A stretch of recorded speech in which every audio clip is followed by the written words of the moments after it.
If your Apple TV remote isn't working, the first thing you should do is charge it with a USB-C or Lightning cable. To pair your Apple TV remote, point it about 3 inches away from the front of your Apple TV. Then, press and hold the volume up and back or menu buttons, depending on which type of remote you have, and keep them pressed for about 5 seconds. You should see the light on your Apple TV device turn off and back on again, and a notification will appear on the top right corner of your screen.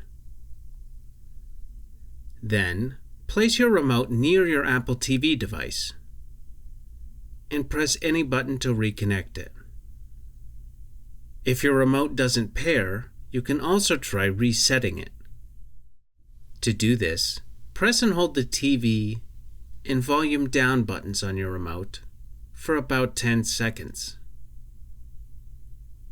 Then move the remote close to your Apple TV and press any button to reconnect it. If your Apple TV remote still isn't working, you can use your iPhone to manually forget and reconnect your remote.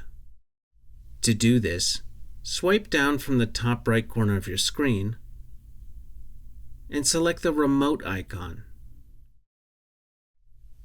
Then select your device from the top of the screen and tap the back button to go to the Apple TV home screen.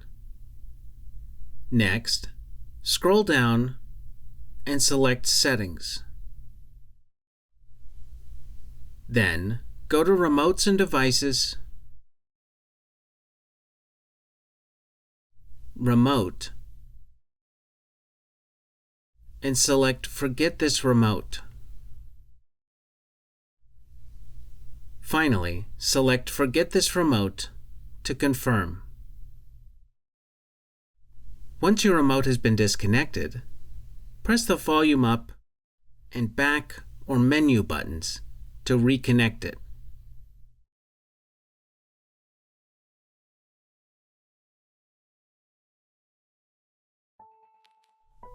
If these steps helped, please leave a like and subscribe for more easy how-to videos.